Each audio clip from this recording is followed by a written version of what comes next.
Boa noite, pessoal. Aliás, se você está vendo isso de dia ou de tarde, bom dia, boa tarde. Aqui quem vos fala é o Gabriel. E eu fiquei mais ou menos aí acho que próximo de uns 8 meses sem gravar vídeo. O meu celular não estava comportando mais que eu fizesse isso, né? O que acontece? Ele não tinha capacidade, eu estava fazendo algumas lives no Facebook, mas isso estava consumindo todos os meus dados e eu não tenho mais essa possibilidade, né? Inclusive nem Facebook eu tenho mais hoje em dia. Então esse vídeo ele vai exclusivamente para o canal do YouTube. Eu tinha prometido que eu ia começar um canal no YouTube, né? Ia abandonar a plataforma do Facebook, começar a fazer os vídeos para cá, mas isso infelizmente não rolou.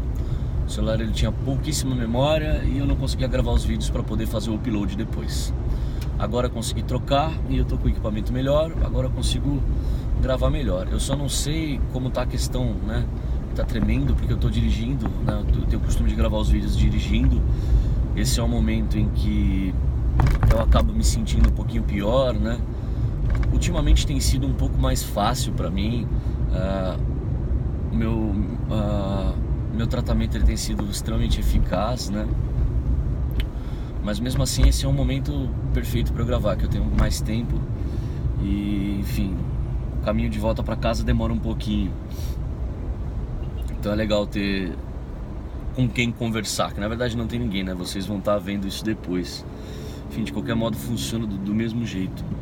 Bom, em junho agora de 2018 eu vou completar 2 anos de tratamento para síndrome do pânico. Eu tenho sintomas há 4 anos já, sintomas que eu já consigo identificar que naquela época eu já estava desenvolvendo a síndrome do pânico, né? Que eu já estava apresentando níveis de ansiedade que eram patológicos, por assim dizer. E o momento mais marcante desses 4 anos foi justamente uma efeméride, né? Hoje faz exatamente 4 anos que o meu avô faleceu. E a partir daquele dia que o meu avô faleceu, foi quando eu comecei a apresentar os sintomas. Eu só consigo me recordar dos sintomas patológicos após esse dia, né? Da morte do meu avô. Uma semana depois eu acabei perdendo 2 cães também, por motivos diversos, enfim. E isso foi uma bola de neve muito grande. Também me lembro que, bom, daqui um mês vai completar 4 anos também que eu entrei na banda que eu tô até hoje, né? E infelizmente eu não tive um momento bom na banda, justamente porque eu entrei depois de ter começado com esses sintomas. Então o que houve? Eu quero contar um pouquinho da história até eu conseguir chegar aos medicamentos, né? Com o meu conhecimento, os estudos da psicologia, não foi realizado um autodiagnóstico, né? Na verdade, eu fui criando hipóteses do que poderia ser, o que está acontecendo, quais são esses sintomas. Eu achei durante muito tempo que eu estava muito doente, eu sentia coisas absurdas, coisas completamente fora do que eu já tinha sentido em qualquer outra época da minha vida. E tudo isso simplesmente se remetia a que eu estava muito doente, eu estava adoecendo, estava com algum problema, né? Eu durante muito tempo abusei do tabaco, né? Do cigarro, e isso me prejudicou de diversas formas. Então eu achei que fosse justamente alguma coisa ali, né? Dentro desse universo. O que acontece? Eu comecei a perceber um pouquinho melhor os sintomas, né? E aos médicos, como eu estava comentando com uma amiga minha hoje, eu cheguei a ir ao médico 200 vezes no mesmo ano, né? No ano de 2015, porque eu não sabia o que estava acontecendo comigo. Aliás, eu sabia, só que eu não queria aceitar, né, que o meu problema era a síndrome do pânico. Tudo me levava a crer que na verdade eu estava muito doente, que a qualquer momento a minha doença ia explodir, eclodir e eu ia simplesmente morrer, né? Então esse era o meu maior medo, medo da morte, né? De estar ali durante aquela crise, de ter um infarto, de ter um AVC, né? De ter uma complicação nesse âmbito aí de morte súbita, né? Então foi extremamente foi ridículo, para falar a verdade. Foi absolutamente ridículo, porque eu acabei engordando 40 quilos, né? Isso aí num período de 1 ano mais ou menos. Engordei 40 quilos.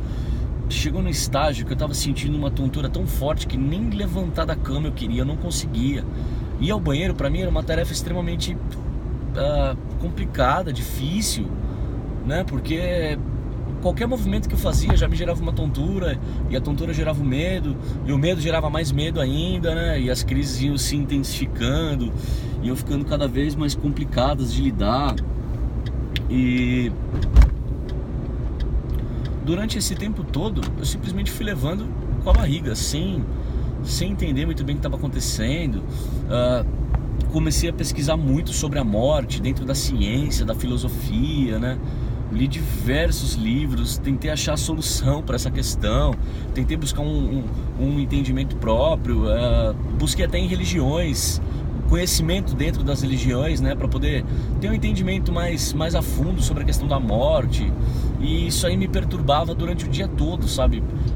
O conceito de que eu ia morrer a qualquer instante por causa de uma doença ou de algum problema, ele acabou se incrustando num conceito da morte em geral. Eu não estava conseguindo mais entender o sentido da vida, né?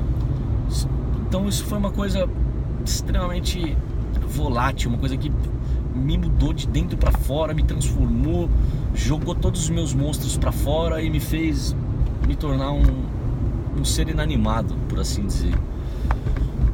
Então foi simplesmente horrível, foi horripilante. O sofrimento que eu tive durante esse tempo todo, ele é indescritível. Nem mesmo hoje em dia eu consigo, assim, eu me lembro de flashes, né? Algumas coisas elas voltam, eu acabo conseguindo compreender um pouquinho melhor do que acontecia naquele momento, mas a forma que eu me sentia, ela meio que acabou se esvaindo, porque eu me sentia como se eu não estivesse mais vivo, sabe? Como se eu fosse uma coisa inanimada, completamente passível ao mundo. Qualquer coisa podia me atingir e a qualquer momento eu podia morrer e... enfim, eu tinha perdido o gosto pela vida, tinha perdido o sentido da vida, não entendia mais nada, passava o tempo todo com medo, chorando, buscando algum sentido, mas que era inalcançável.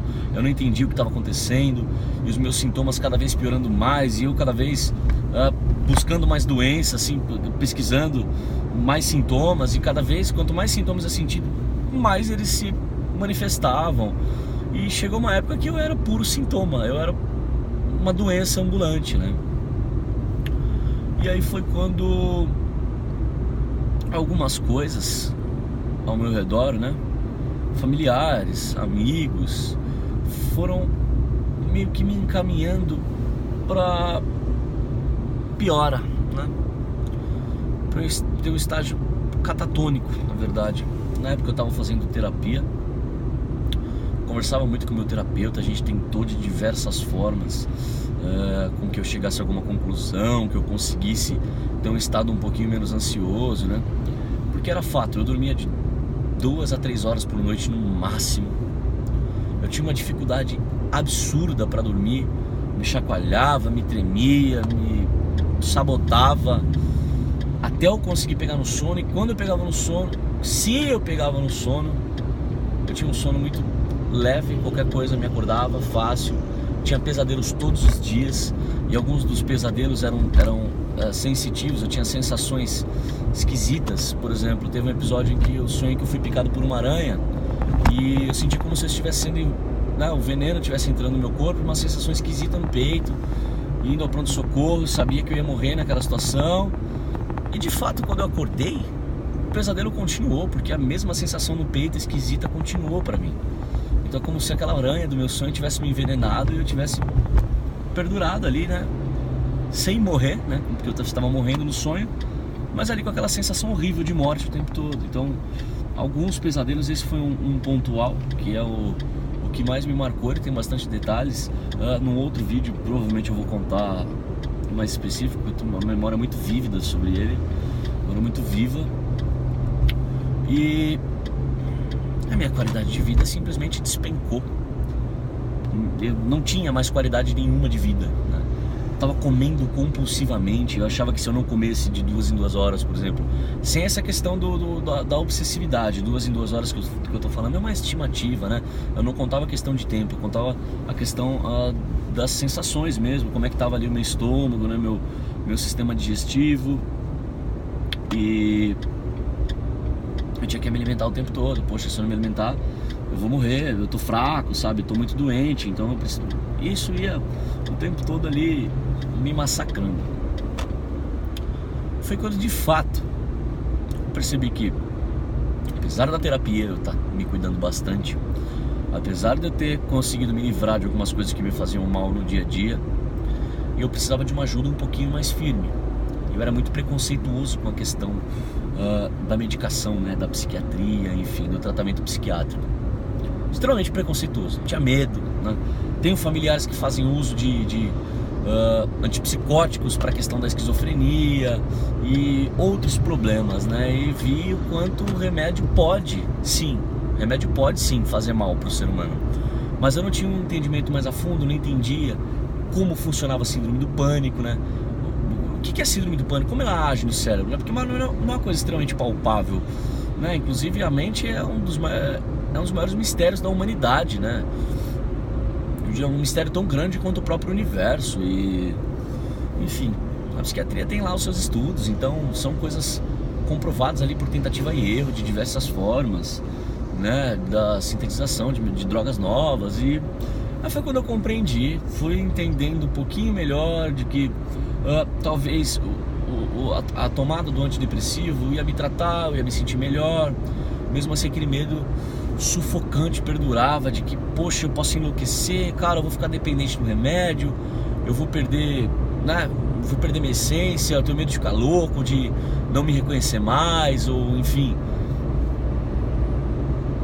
Tudo isso passava o tempo todo na minha cabeça, né? O medicamento vai me fazer mal e vai me causar mais doença, vou ficar mais doente do que eu já tô. Enfim, eu não estava doente fisicamente, quer dizer, a mente faz parte do nosso físico, mas eu estava com o ser inteiro adoecido, né? Então realmente, se a mente adoece, o corpo também padece, né? E aí foi quando eu resolvi me iniciar no tratamento. O que acontece? Eu tive muitos amigos que fui conhecendo ao longo do tempo. Inclusive existe um grupo do WhatsApp que me ajudou demais. Eu criei uma amizade assim, insubstituível com todos eles. E essas pessoas já tomavam medicamento, já tinham passado por coisas semelhantes ao que eu estava passando. Só que eu estava num estágio tão avançado, eu deixei tanto tempo passar, que pra mim foi mais difícil ainda, sabe? Então, o meu conselho é o seguinte: procure pessoas que já passaram pelo problema, que estão passando pelo problema, pessoas que tomam medicamento, pessoas que não tomam medicamento, né?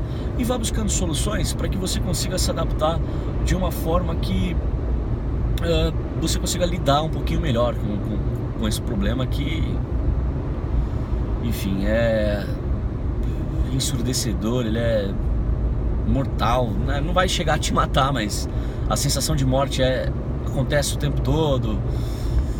Enfim, o que eu digo, o medicamento, ele não é a solução, ele não é a cura. É como se você estivesse no mar, se afogando. Isso é um exemplo de um outro grande amigo meu que eu conheci na época da faculdade e já tomava medicamentos para outros problemas, né?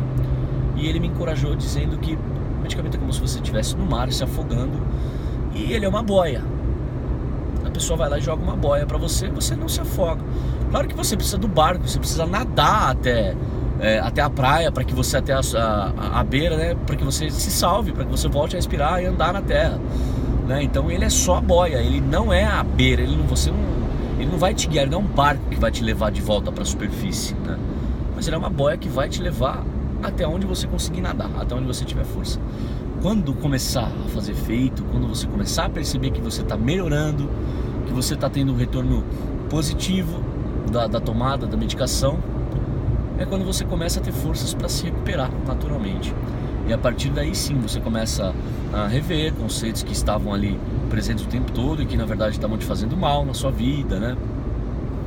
você começa a perceber que talvez o seu estilo de vida não é tão saudável, né? E talvez seja a hora de começar a mudar uma coisinha ou outra, né?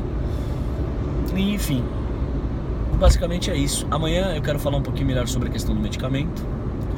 Quero falar também que essa questão da minha troca de psiquiatra que vai acontecer na quinta-feira, né? E provavelmente a troca dos medicamentos. Vou falar também sobre o meu progresso nesse tempo todo. E esse é mais um vídeo de estreia, né, do canal. Espero que nesses próximos vídeos eu consiga desenvolver um pouquinho melhor o assunto. E a minha intenção aqui é poder conversar com alguém, né? Eu estou conversando com a câmera do celular, mas enfim, vão ter pessoas me ouvindo, me vendo, e poder chegar, né, nessas pessoas que estão precisando de ajuda e não estão entendendo o que está acontecendo, né? Porque é uma coisa que realmente você não entende. É como se você fosse uma criança, um bebê, acabou de chegar no mundo, não sabe falar, não entende o que está acontecendo, você precisa do apoio da sua mãe, correto? É mais ou menos isso que acontece com a síndrome do pânico. A gente chega nesse universo pensando, poxa, por que eu, né? Nossa, do nada. E na verdade não foi do nada. Existe um plano de fundo muito grande até você chegar na situação em que você está. E bom, tô chegando aqui já próximo de casa. Espero que todos permaneçam bem, se cuidando sempre. E muito obrigado pela atenção. Se você conhece alguém que tá vivenciando também esses problemas, compartilhe o vídeo, dá um like aqui embaixo, enfim, se inscreva no canal que eu vou procurar o máximo possível estar atualizando aqui, correto? Então tá certo, pessoal. Muito obrigado e até logo.